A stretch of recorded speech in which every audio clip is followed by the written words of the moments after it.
I can't make a Sea Eagle noise, so we'll just carry on. The Manly Sea Eagles, look, they had a great year. I think they shocked a lot of people. Started off slow. Turbo went down. The narrative was they're going to quit without Turbo like every other year. I came out and defended them in Magic Round. I said, no, this is not the Manly Sea Eagles of old. They're going to compete. Chris was banging the door for them for about 10 weeks, saying they're a dark horse, they're better than Bulldogs, blah, blah, blah. A lot of pushback. I think eventually... I got the last laugh. You got the last laugh. Roosters. However, a massive L taken to the hands of the Sydney Roosters, who can front run at the best of them on their day.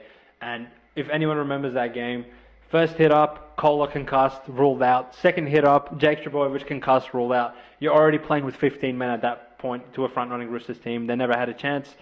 And they had a war with the Dogs of War the previous week. So I think what it boils down to my mind is Cherry Evans probably has 1 or 2 years left in the tank. You're going to need a healthy season from Tommy Turbo. But they finally put the pieces around these two key players, franchise-altering players that they can really, particularly at Brookfield, they can beat anyone. And we have seen Melbourne go to Brookfield and lose, Penrith go to Brookfield and lose, Sharks go there consistently and get raped. Manly on their day can beat anyone. I think low-key, Manly are what people perceive Cowboys to be, but 10 times better than them. So let's have a look at what they've gained and lost. So they've gained Taukeiaho. Fantastic. Good addition. Old, but probably they needed something like that off the bench, right? They have Nathan Brown. And they've got Jazz Tevaga from the Warriors that put a bit of ticker into the jersey as well. Yeah, they don't have enough of that. Which is great. We love to see that. They lose Carl Lawton, Jackson Polo, Josh Schuster. Polo was there. Yep. Parker's gone as well. One too many head knocks. Thank you for your service, Brad Parker. Get well, sir. Aaron Woods, thank you for your service as well. I suppose. Not really in a Manly jersey, though. And Josh Schuster, see you later, pretty boy. Yeah. Tom Trbojevic. Oh, yeah. Tommy Talau, Kohler, Garrick, Saab. Now, what's interesting is that they're that good. They actually don't have Lehigh in here, which I feel like you have to put him in somewhere, but I don't know where. Well, they're that good. But again, this is a good problem to have. Already we're seeing that this is a team with a lot of depth. Correct. Right? Brooks, Cherry Evans, Paseka, Croker, Aloye, Hamoli, Ben Trbojevic, purely because of his last name, Jake Trbojevic, Simpkin, Waddell, Nathan Brown, Taukeiaho. Yeah. Talk to me about the Manly Sea Eagles, Chris. Well, first things first, Matt, I'm sorry. I know you're a long-time listener and we love you, but I'm taking, as my fourth futures bet, Manly to make the top 4 at $3.20. I think I saw it somewhere, which is insane to me. Manly, in my opinion, are just on the rise, and I get it. Cherry Evans probably has 2 years in his legs, but I think that actually helps them. Their off-season acquisitions are where they needed them, in the middle of the park, and they already have, Paseka was fantastic last year. If you can just hold that, Hamoli we know is great, Jake does his job, but the most important thing, and you know what, when you look at that paper, you're like, wow, they have that many players. That backline is incredible. If fully fit, they are one of the best backlines in the competition, if not the best. And the reason I've got them in the top 4 is this the first season we've seen in the last 3 years that Turbo's finished the year healthy? Well, he didn't really finish it healthy. He played barely. He was injured, but he was healthy. He played. Yeah, he played. And there's not many seasons that you get with Turbo finishing the year playing. So in that aspect, I think they're in the top 4 simply because Turbo's going to have a huge year. If he has a Daly M year, I give him a 5% to win the comp. Okay, fair enough. Because I think this lineup is one of the best they've had since that year. Okay. But that year, I would still argue this year's team is probably better. Do you think it's better than the Fanua Blake Coruscant edition? No, obviously not. I wish they had Coruscant today.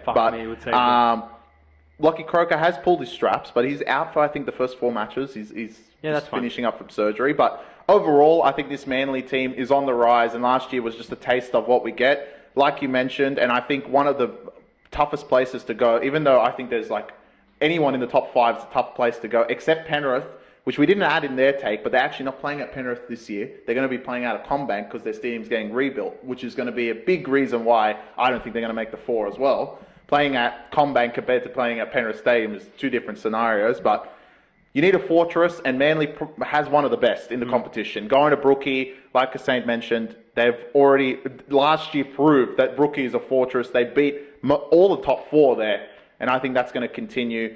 They've got a great homestand. Turbo's as healthy as you can get to the end of the season. And the fact he's at the end of the season and gone into preseason with a full season ahead of him is fantastic. They have depth, and I think they make the top 4. Wow, okay. Where do you have them within the 4? Fourth? 4. The 3 is just, they're okay. They're not even fair. You have them one slot above Penrith. Well, I actually have Penrith 6th in my, because there's another... The pitchforks are coming, mate. No. No one's going to pitchfork me, because once they hear who I have 5th, everyone's going to be like, oh, I love you again. There's obviously some fucking inbred. No. South. No. Okay, my thoughts on Manly. I just can't quite get there with you, mate. You got them in the top 8, surely. Of course. They're fucked. I have them 5th or 6th. Yeah, they're in that. I think Unfortunately for Manly, I just think they're stuck in the same spot. Yeah. Their ceiling, absolute ceiling, in my mind, is a prelim final. I don't think they have the horses to get past. Give Turbo a Daly a year. You think they can't make a grand final? I don't think they can. Whew. I really don't. Oof! If you say to me Turbo's going to have the same year he had in that grand final, I'll put him in the grand final. They put him in the prelim. I think they'll put him in the grand final. I just don't think they're better than the other teams ahead of them. I think he's like, I mean, if he has a Daly, he's the best fullback. Don't get me wrong. Turbo, like, fully fit and firing is probably like on a short list with probably Cleary and let's say Munster when he was in his prime. As like probably the best player in the competition, right? So I'm not scoffing at Turbo, but I don't know what it is with Manly, man. Like, I love them. I think they're dangerous. They can beat anyone on their day, but can they go on a stretch of beating Brisbane and then beating Sharks and then beating Melbourne? I just don't see it. Well, that's why I've got them in the top 4. They need to win one game, right? Obviously, if that's going to Melbourne, good luck, but I think like they're going to set themselves up to have a potential opportunity of making grand final. If you come to like whoever's going to Brookie, just don't even show up. Yeah, they're going to. So that's for starters, right? I wonder what round 1 looks like. As far, there's your sneak peek fucking early line value. Yeah. As far as what they're capable of against the top teams in a finals context, I'm trying to put my finger on exactly what I think they're missing. Because when I look at the roster, all right, you have your turnstile workhorse forward that just tackles anything that runs at him in Jake. He can ball play. He's a leader of the forwards. Check. You have probably like one of the biggest weapons in the entire sport on the right edge in Homoli. Like, you dead set need to commit 4 players to stop this guy. He's an absolute animal. Check. You have arguably one of the best fullback in the game. One healthy, Tommy Turbo. If you're going to argue against me and say Dylan Edwards or something, wake up. You have pace, talent, whatever the fuck you would want to. In the back line, you have it in Manly, that's fine. Do you have a strike centre that you can give the ball to and be like, go and break 5 tackles and like, do they have a Joey Manu or a Latrell in his prime? No, but do they need one? Not really. Not really. Do they have good forwards? Yeah, Paseka can get you meters, Alloy can get you meters. Now Taukeiaho, let's see what version they're getting of him, he can get meters. Nathan Brown has a bit of ticker, can come off the back fence. Do they have an elite halfback? Yes, they do. Do they have a pretty good running 5'8" that when you don't give him the keys to your club and you just let him take a back seat, is he pretty good? Sure.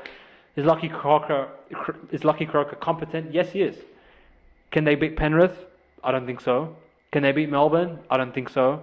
Can they beat Sharks? Maybe. I think they can beat. Can they go to Suncorp and win? Probably not. I think they can beat Penrith and Broncos. Sure. I think Melbourne and Sharks are one step too far for them, but I think Broncos, like, there is holes in that team. The thing is with Manly, and I think, like, for me, I respect the defense, but I love Manly's offense above that. And I'm glad you brought that up. I think the one thing that everyone holds back on Manly is they can't defend. And there hasn't been a stretch in the season that you've been able to see them defend properly. Melbourne have done that. Cronulla, even though everyone's going to kill them, in stretches they can defend very well. Penrith, obviously the best at it. Other teams that are not, like Bulldogs, which we'll get to next, they can defend very well. Brisbane, when they were in that season, they made the grand final, were great defensively. Manly haven't proved that, and Manly have gone as far as they can. So, is that going to change with Seibold? Probably not. To be honest, Definitely not. I don't think he can go out there and show them how to defend. It's Seibold. But does their offense become one of the best in the competition? I think it does. And if you're getting Turbo, I think a lot of this hinges on, similar to what you're saying to Eyes, how good Turbo will be. If Turbo is going to be, half injured, in and out, not really there, sure, I think I agree with you. But if Turbo is going to tell me he's going to play all 24 games for Manly at fullback, I wouldn't want to be in front of that because I think this Manly team's insane. I respect it, but I think you've just actually articulated for me why I don't believe in them on the biggest stage. Do I think they're a great team? I think they're very, very good. I think they're very, very dangerous. But in my mind, all right, let's look at Manly's recent finals trajectory. When they've had Turbo and Cherry, that's been constant, along with Jake, who's still there. 1 year they had Adden, now they have Hamoli. 1 year they had fucking God knows who. They had Coruscant, now they have Brooks. Sure. Pieces come and go, but the core is the core. They, in Turbo's Daly M season, week 1, went to Melbourne, conceded about 36 to Melbourne. Then they won the following week. Then in the prelim, they played Souths. Everyone was all over them. They said, you can't stop Turbo. They conceded over 30 to Souths. Last year, they beat Dogs on a Hail Mary. And then they went the following week and conceded 40 to Roosters. So consistently, you're seeing that they're not able to cover up for their defensive deficiencies. And when it comes to it at the end of the season, this is like, all right, maybe you get lucky and you beat fucking Brisbane 30 to 24, right? Then the following week, what, you're going to go beat Melbourne 30 fucking 2 to 28? Well, you don't want to go and shootout with Melbourne, right? It's just going to be shootout, and eventually, you're either going to run into Penrith, who's going to hold you to 18, or you're going to get into a shootout with Melbourne, and you can't going to score 26, and they're going to score 34, right? Yeah. So, in my mind, until they can address and show me that for 2 months or 3 months or against top teams, they beat Melbourne 20 to 12 instead of 36 to 32, then I'll be like, okay, I can see that they're going in the right direction. But unfortunately, until then, I can't buy stock in terms of making a grand final, which is the ultimate goal for them. Manly. $3.20. That's my fourth future. Yeah, Make the top 4. I respect it.